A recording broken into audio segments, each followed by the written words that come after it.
ప్రభునామ స్తోత్రములు. మీ అందరికీ నా హృదయపూర్వక వందనం చెల్లించున్నాను. దేవునికి వాక్యము మరొకసారి ధ్యానించినట్టుకు దేవుడి ఇచ్చిన సమయం బట్టి దేవుడి నామకు ప్రత్యేకమైన వందనం చెల్లించున్నాను.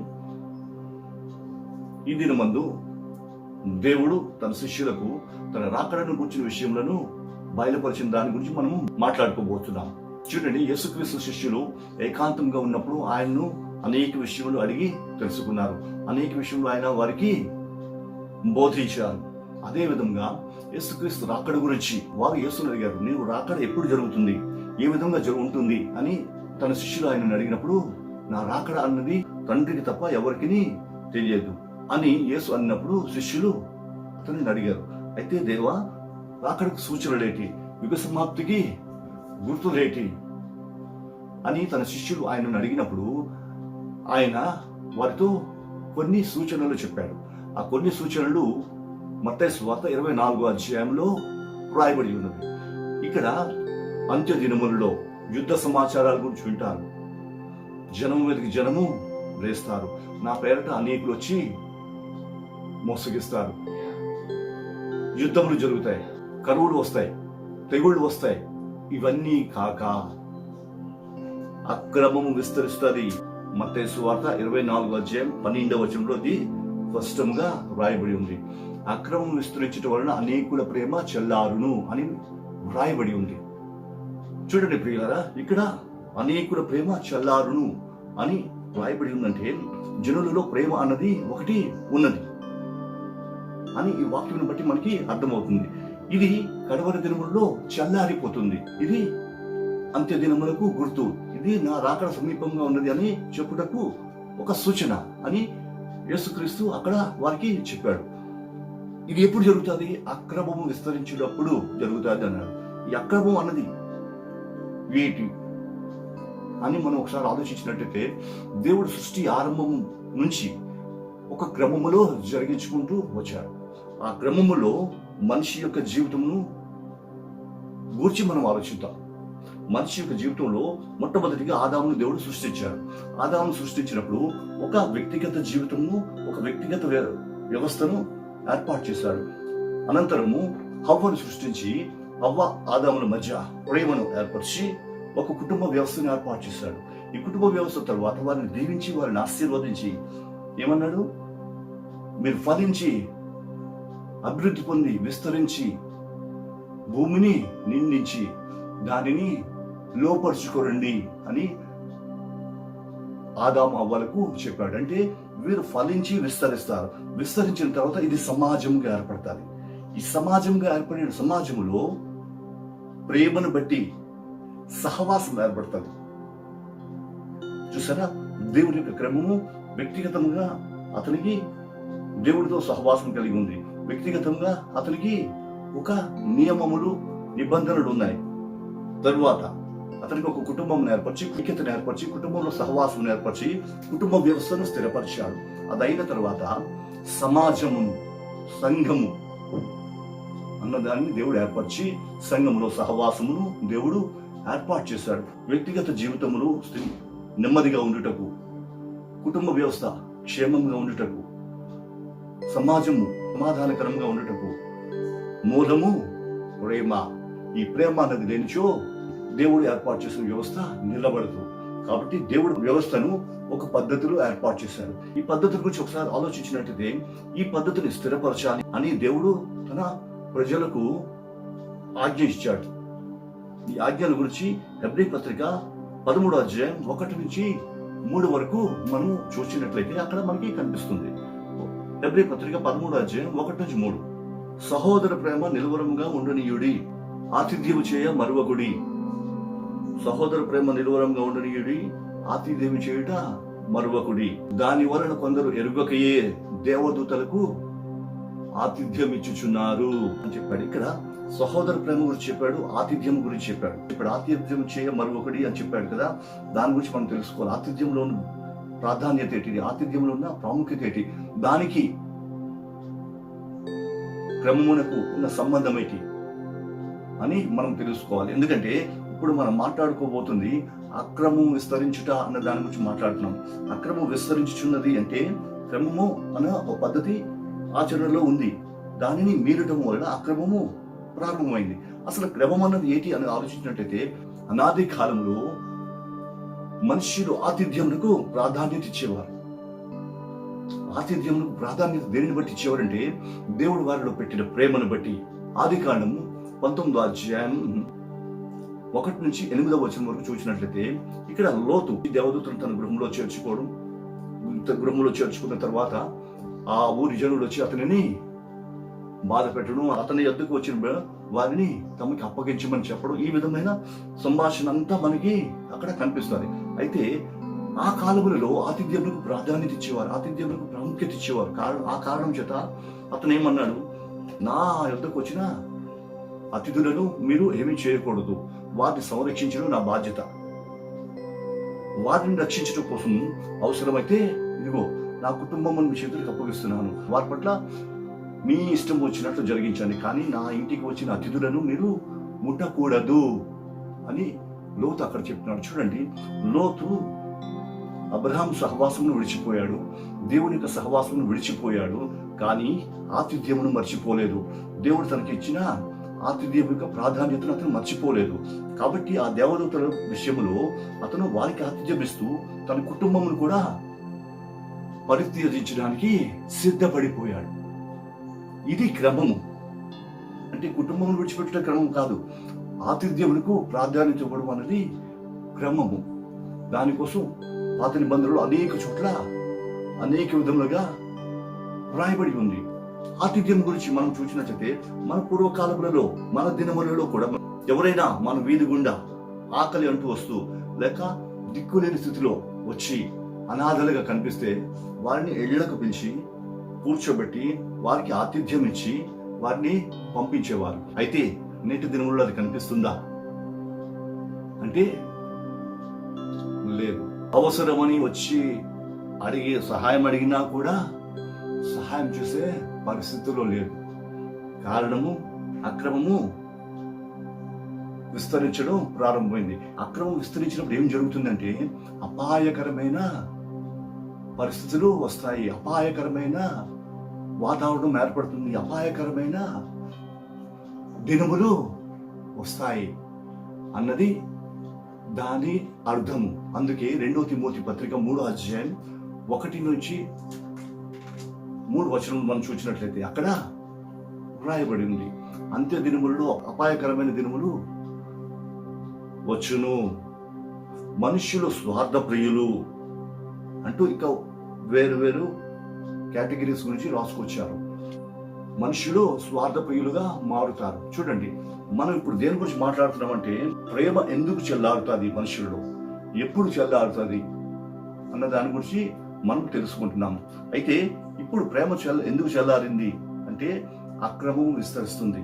ఈ అక్రమం ఎందుకు విస్తరిస్తుంది అంటే, మనుషుల్లో భిన్న రకములైన అభిప్రాయములు ఏర్పడతాయి. అందులో ఒకటి, మనుషులు స్వార్థ ప్రియులు అయిపోతారు. మనుషులు ఎప్పుడైతే స్వార్థ ప్రియులు అయిపోతారో మనుషులలో ప్రేమ చల్లారిపోతుంది. ఇది అపాయకరమైన దినములు వచ్చటకు ఒక కారణం.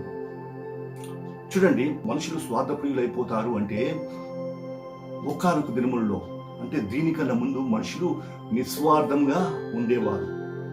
అంటే స్వార్థము లేనివారు, తనను వలె తన పొరుగు వారిని ప్రేమించేవారు. అందుకే హెబ్రీ పత్రిక 13వ అధ్యాయంలో చదివాం కదా, సహోదర ప్రేమ నిలువరముగా ఉండనీయుడి అంటే నిన్ను వలె నీ పొరుగు వారిని ప్రేమించే విషయంలో నిలవరముగా ఎప్పుడు తప్పిపోకుండా ఉండండి అని చెప్పాడు. ఇప్పుడు స్వార్థ ప్రియులు అన్న దాని గురించి తెలుసుకునే ముందు నిస్వార్థం అన్నది ఏంటో మనకి తెలియాలి. మనుషులు స్వార్థ ప్రియులు అంటే కేవలం తన కొరకు జీవించేవారు. ఏది అయినా తనకే కావాలి, ఏదైనా తన వశమునే ఉండాలి, తను నేను నేను నేను నాకు, ఇది స్వార్థము. ఎదుటి వారి గురించి ఆలోచించే పరిస్థితి ఉండదు, ఎదుటివారి గురించి పట్టించుకునే పరిస్థితి ఉండదు. ఎదుటివారి పడిపోతున్నా పట్టించుకోరు, ఎదుటివారి నాశనం అయిపోతున్నా పట్టించుకోరు, ఎదుటివారికి మరణం సంభవిస్తున్నా సంబంధం లేదు. కేవలము నా క్షేమము నేను చూసుకోవాలి, నా కొరకు నేను ఆలోచించుకోవాలి.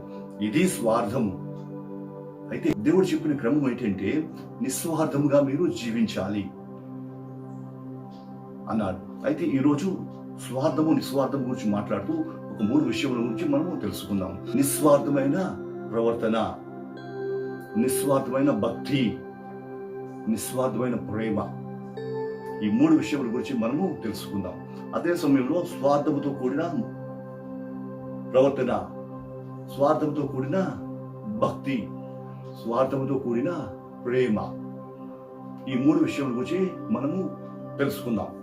దయచేసి దేవుని వాక్యంలోకి మనం వెళ్ళినట్లయితే చూడండి, దేవుడు సొదొమ గొమొర్రా పట్టణముల మీదకి నాశనం చేయడానికి వెళ్తున్నప్పుడు అబ్రహాముకి కలిసి అబ్రహాంతో చెప్పాడు, అబ్రహమా, ఇదిగో నేను సొదొమ గొమొర్రా పట్టణాన్ని నాశనం చేయడానికి వెళ్తున్నాను అని చెప్పినప్పుడు, సొదొమ గొమొర్రా పట్టణంలో ఎవరున్నారు? అబ్రహాము సోదరి కుమారుడు లోతు ఉన్నాడు. ఇది ఎరిగిన అబ్రహాము దేవదూతలను వేడుకోవడం మనము చూడగలము. ఆదికాండం 18వ అధ్యాయం 20 నుంచి 33 వచనం వరకు దీనిలో రాయబడి ఉంది. అయ్యలారా, మీరు నాశనం చేయడానికి వెళ్తున్నారు సరే, ఒకవేళ ఆ దేశములో మీరు నాశనం చేయబోతున్న ఆ పట్టణములో నీతిమంతులు కొంతమంది ఉంటే వారి సంగతి ఏంటి? ఈ అనీతిమంతులతో పాటు వారిని కూడా నాశనం చేస్తారా అని దేవదూతలని అడిగాడు. లేదు, నాశనం చేయను అన్నారు. తర్వాత ఆ విధంగా అంచెలంచెలుగా తన మాట మార్చుకుంటూ వస్తున్నాడు. ఒకవేళ 50 మంది ఉంటే ఈ విధంగా అతను దేవదూతల్ని అడుగుతూ వస్తున్నాడు. దేన్ని బట్టి అడుగుతున్నాడు? ఎవరి కోసం అడుగుతున్నాడు అంటే చూడండి, లోతు గురించి ఇతను అడుగుతున్నాడు. ఈ లోతు అబ్రహాముతో సహవాసం కోల్పోయాడు. అబ్రహాంకి అతనికి భేదం ఏర్పడిపోయిన కారణం చేత ఈ లోతు అబ్రహాము విడిపోయారు. కానీ అబ్రహాము ఆ లోతు గురించి దేవదూతలను బ్రతిమలాడుతున్నాడు. ఒకవేళ ఆ దేశంలో 10 మందే ఉంటే ఆ దేశంలో నాశనం చేస్తావా అంటే దూతలను నాశనం చేయమన్నావు. ఒకవేళ 5గురే ఉంటే చూడండి, అతను ఎక్కడో ప్రారంభించి చివరికి కుటుంబం దాకా తీసుకొచ్చాడు. లోతుకి ఇతనికి ప్రత్యక్షంగా ఇప్పుడు సంబంధం లేదు, కానీ దేవుని యొక్క ప్రేమ ఇతరులో ఉండటం బట్టి లోతు గురించి ఇప్పుడు దూతతో వ్యాజ్యం ఆడుతున్నాడు. చూడండి, ఇక్కడ అబ్రహాము లోతు గురించి దేని బట్టి బ్రతిమలాడుతున్నాడు? అతని వల్ల ఏమైనా లాభం ఉందా? అతని వల్ల ఏమైనా క్షేమం ఉందా?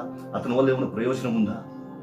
చెప్పాలంటే అతని వల్ల అబ్రహాముకి నష్టమే కలిగింది, కానీ లాభం ఏమి కలగలేదు. కానీ దేవుని యొక్క ప్రేమను బట్టి అతను లోతు గురించి వ్యాజ్యం ఆడుతున్నట్లు అక్కడ చూస్తున్నాం.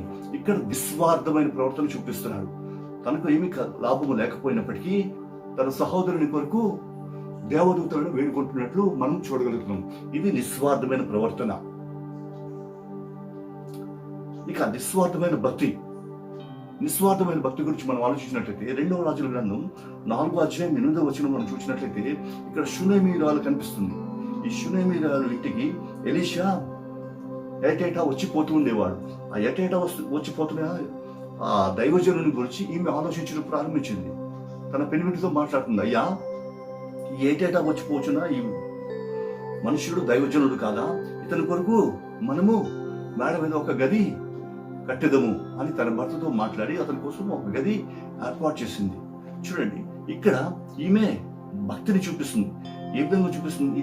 అతని నుంచి ఏదో ఆశించట్లేదు, అతని నుంచి ఏదో ప్రయోజనం పొందాలని ఆమె చూడట్లేదు. కేవలము ఆమెకు కలిగిన భక్తిని బట్టి దైవజనుని పట్ల శ్రద్ధ చూపిస్తుంది. నిస్వార్థమైన శ్రద్ధ. అతని కొరకు అతని వచ్చి పోచున్న దానిని బట్టి అతని కలిగిన ప్రయాసను చూసి భక్తిని చూపించి ఆ భక్తిని బట్టి అతనికి ఒక గది ఏర్పాటు చేసి వచ్చిపోతున్నప్పుడు అతనికి సౌకర్యార్థము సమస్తమైన ఇవన్నీ అందులో సమకూర్చినట్లు మనం చూడగలుగుతున్నాం. చూసారా, ఇది నిస్వార్థమైన భక్తి. అదే విధంగా నిస్వార్థమైన ప్రేమ విలువైనది, నిస్వార్థమైన ప్రేమ. దీని గురించి 2వ రాజుల గ్రంథం 5వ అధ్యాయం మనం చూసినట్లయితే సిరియనుడైన నయమాను గురించి తెలుసుకోవచ్చు. చూడండి, సిరియవాడైన నయమాను మహాపరాక్రమశాలి. అతను యుద్ధమునికి వెళ్తే జయించని రాజ్యం అంటూ లేదు. అతను యుద్ధములకు వస్తున్నారంటే అతని పరాక్రమం బట్టి దేశములు వణుకుచుండేవి, దేశముల యొక్క సైన్యములు వణుకుచుండేవి. అటువంటి సిరియనుడైన నయమానుకు పుష్టి ఉన్నప్పుడు ఇశ్రాయేలులో చిన్నది తన ఇంటికి దాసిగా వెళ్ళింది. చెరపట్టబడి దాసిగా వెళ్ళి ఆ ఇంట్లో కొలువు చేస్తున్న ఆ చిన్నది తన యజమానుని యొక్క కుష్టుని చూసి యజమానుని పట్ల ప్రేమ కలిగినదై యజమానునికి సలహా చెప్పింది. అమ్మా, నా యజమానుడు ఈరోజు ప్రవక్త ఎలీషా దగ్గర ఉంటే మంచిది, అతనికి స్వస్థత కలుగుతాది అని ఆమె అక్కడ చెప్పింది. చూసారా, చిన్నది బానిసగా ఉండి ఆ ఇంటిలో దాసిగా ఉంటూ వెట్టి చాకరీ చేయుచున్న చిన్నది దేవుని యొక్క ప్రేమను అక్కడ చూపించింది. తనకు కలిగిన వెట్టి చాకరీని బట్టి వారి పట్ల ద్వేషం చూపించలేదు. తనకు కలిగిన కష్టములను బట్టి వారి పట్ల వేరే అభిప్రాయం కలిగి ఉండలేదు. కానీ దేవుని యొక్క ప్రేమను అక్కడ చూపించింది. ఏ విధంగా చూపించిందంటే, నా యజమానుడు స్వస్థపడాలి. ఈ స్వస్థత ఎక్కడ ఉందంటే నా దేవుని సన్నిధిలో ఉంది. కాబట్టి నా దేవుని గణపరిచే విధంగా నా దేవుడు నాలో ఉంచిన ప్రేమను నేను చూపించాలి అని తన యజమానికి స్వస్థత కొరకు ఆమె తన యజమాని పాలన ద్వారా విషయం చెప్పి తన యజమానిని స్వస్థతకు ఆమె కారకురాలయ్యింది. చూసారా, ఇక్కడ నిస్వార్థమైన ప్రేమ కనిపిస్తుంది. ఆమె యొక్క నిస్వార్థమైన ప్రేమను బట్టి ఆయన ఎలీషా దగ్గరికి వెళ్ళాడు. ఎలీషా దగ్గరికి వెళ్ళి ఎలీషా చెప్పినట్టు చేసి సంపూర్ణమైన స్వస్థత పొంది ఉన్నాడు. చూసారా, ఇది దేవుడు ఏర్పాటు చేసిన క్రమము, ఇది దేవుడు నచ్చే ప్రవర్తన, ఇది దేవుడు మనుషులకు ఇచ్చిన నిస్వార్థమైన జీవితము. దేవుడు కోరేది ఇదే. ఇది క్రమమైన స్థితి. అంటే ఇంతవరకు మనకు నిస్వార్థమైన విషయం గురించి మనం తెలుసుకున్నాం. ఈ స్వార్థ ప్రియులైన వారు ఈ విధంగా ప్రవర్తిస్తారు అని మనం ఆలోచించినట్లయితే వీరిలో దైవ భయం ఉండదు. దేవుని యొక్క శక్తిని ఆశ్రయించరు. దేవుని యొక్క ఉద్దేశములకు చోటివారు. దేవుని యొక్క చిత్తమును నెరవేర్చాలని వీరు ఆలోచించరు. వీరు ఆలోచించేదల్లా వీరు స్వార్థము కొరకు మాత్రమే ఆలోచించుకుంటారు. 2 పేతురు పత్రిక 3వ అధ్యాయం 3వ వచనంలో ఇది రాయబడి ఉంది. వీరు తమ స్వకీయ దురాశలను బట్టి దేవునికి వాక్యమును విమర్శించడం ప్రారంభిస్తారు. దేవునికి వాక్యమును నిరర్ధకము చేయడం ప్రారంభిస్తారు. దేవుడు వస్తానని చెప్పాడు కదా, అంత్య దినాలు సంభవిస్తాయని చెప్పాడు కదా, ఎన్నాళ్ళు ఇది జరుగుతుంది? ఇప్పటి వరకు మేము మా తాతల కాలం నుంచి చూస్తున్నాం. ఇప్పటి వరకు ఆకాశం ఆకాశంలాగే ఉంది, భూమి భూమిలాగే ఉంది, మనుషులు పుడుతున్నారు, మనుషులు చచ్చిపోతున్నారు అని ఈ విధంగా మనుషులకు దుర్బోధన చేస్తూ మనుషులలో ఉన్న విశ్వాసమును చల్లార్చి మనుషులను బలహీనపరిచి దేవుని యందు విశ్వాసం నుంచి మరలు కొల్పే విధంగా వీరు ప్రవర్తిస్తూ మనుషులను భక్తిహీనతకు దిగజారుస్తారు. కారణం ఏంటంటే స్వకీయ దురాశ. ఎందుకు ఈ విధంగా బోధిస్తారు? దీనివల్ల వీరికి ఏమి ప్రయోజనము అని మనం చూసినట్లయితే ఫిలిప్పీ పత్రిక 3వ అధ్యాయం 19వ వచనంలో రాయబడి ఉంది. ఇటువంటి వారి గురించి వీరి కడుపే వీరికి దేవుడట. వీరు చేసిన సమస్త పనులు వీరి కడుపు నింపుకోవడానికే. వీరి కడుపే వీరికి దేవుడు. ఈ కడుపుల కోసమే వారు బ్రతుకుతారు. దేవుని యొక్క ఉద్దేశమును పెడచెవిని పెడతారు. దేవుని యొక్క చిత్తమును ప్రక్కన పడేస్తారు. పడేసి దేవుని యొక్క వాక్యమును తమకు అనుకూలంగా త్రిప్పుకొని మనుషులను చెరిపే విధమైన ప్రవర్తన. ఇది స్వార్థపు ప్రవర్తన. దీనిని బట్టి మనుషులను విశ్వాసమును చెడగొట్టి తమ స్వకీయ దురాశల కొరకు కలిపి చెరిపే బోధ చేసి ప్రజలను దేవుని సన్నిధి నుంచి తప్పించేస్తారు. సో ఇది స్వార్థముతో కూడిన ప్రవర్తన, స్వార్థముతో కూడిన భక్తి. దీని గురించి మనం చూసినట్లయితే 23వ అధ్యాయం మత్తయి సువార్త 3వ వచనం నుంచి 7వ వచనం వరకు మనం చూసినట్లయితే వీరు మనుషులకు చెప్పుదరే గాని చేయరట. మనుషులు మోయసక్యము కాని బరువులను వారి మీద మోపుదరు గాని తమ చిటికిన వేలుతోనైనా వాటిని కదిలింపరట. బోధించేటైతే చక్కగా బోధిస్తారు. మీరు ఈ విధంగా జీవించాలి, మీరు ఆ విధంగా జీవించాలి, ఈ విధమైన భక్తి చూపించాలి, దేవుడి పట్ల ఈ కార్యం చేయాలి, ఆ కార్యం చేయాలి, అన్ని బోధిస్తారు. అయితే తమ వరకు వచ్చినప్పటికీ వారు ఎటువంటి భక్తి చూపించరు.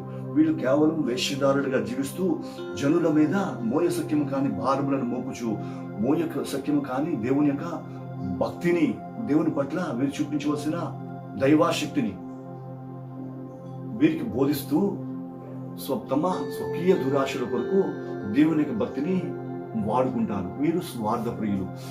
ఇది స్వార్థముతో కూడిన భక్తి. వీరు బోధిస్తున్నారు కానీ అనుసరించే రకము కాదు. అందుకే పరుపు దగ్గర చెప్తున్నాడు, మీ నీతి శాస్త్రులు పరిచయుల నీతి కంటే ఎక్కువగా ఉంటే తప్ప మీరు పరలోక రాజ్యంలో ప్రవేశించరు అని దేవుడు చెప్పాడు. కాబట్టి ఇక్కడ వీరి భక్తి దేవుని దృష్టిలో తక్కువైనదిగా కనిపిస్తుంది. కారణం ఏంటంటే వీరిది స్వార్థముతో కూడిన భక్తి. ఇంకా ప్రేమ విషయానికి వచ్చినట్లయితే నేటి కాలంలో మనుషులలో ప్రేమ కనిపిస్తుంది.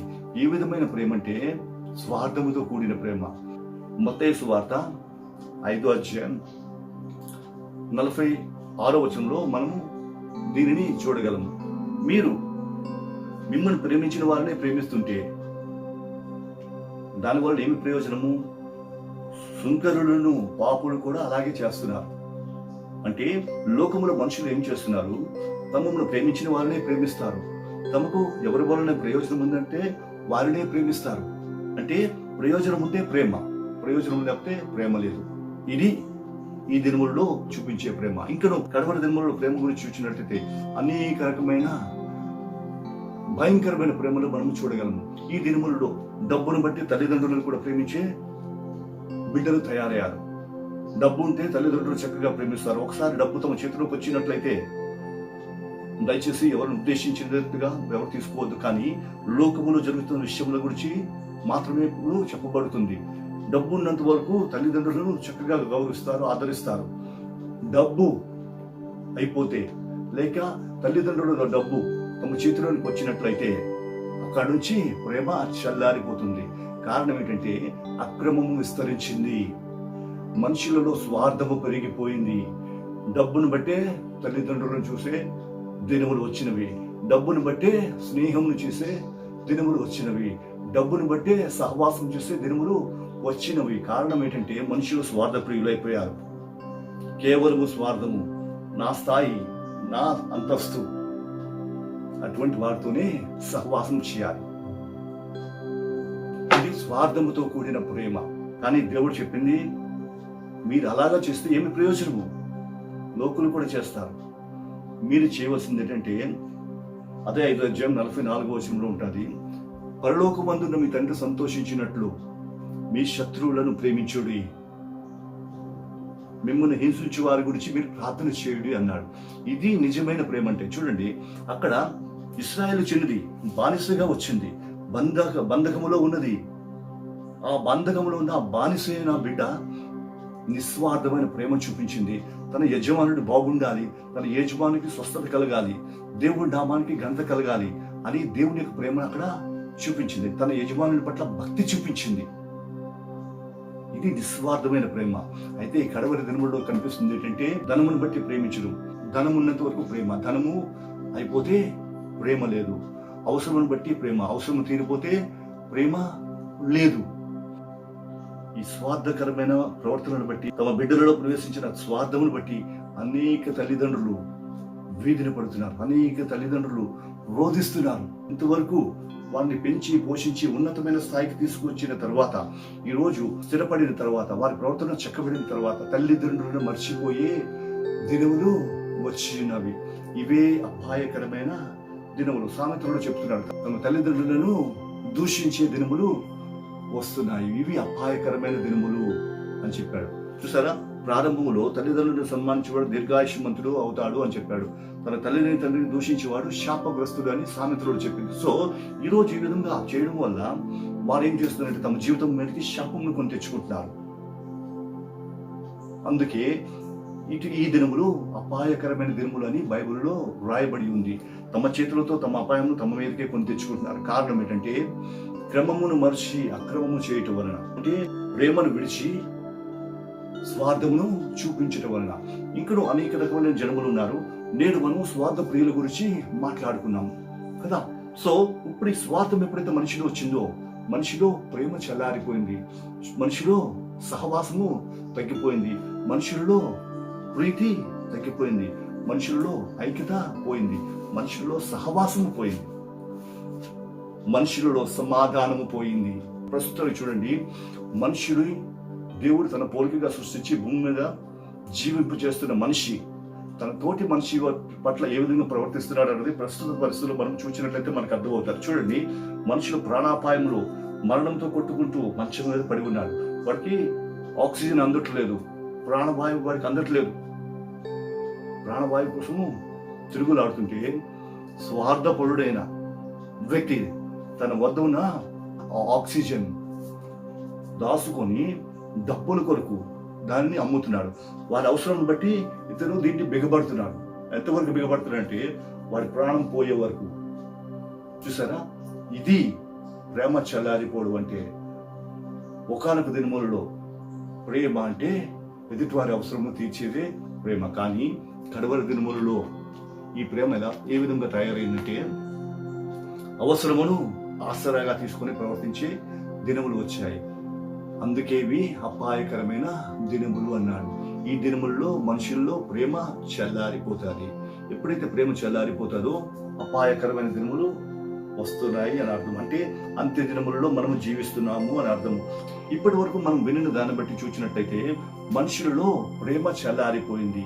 దేవుడు మనిషికి అనుగ్రహించిన ప్రేమ, ఈ ప్రేమ ఎప్పుడైతే మనుషులలో చల్లారిపోయిందో తోటి మనిషిని ఆదరించడం, తోటి మనిషిని ఆదుకోవడం, తోటి మనిషికి సహాయపడడం, తోటి మనిషికి ఉపయోగకరంగా ఉండడం అన్నది మనుషులలో ఉండదు.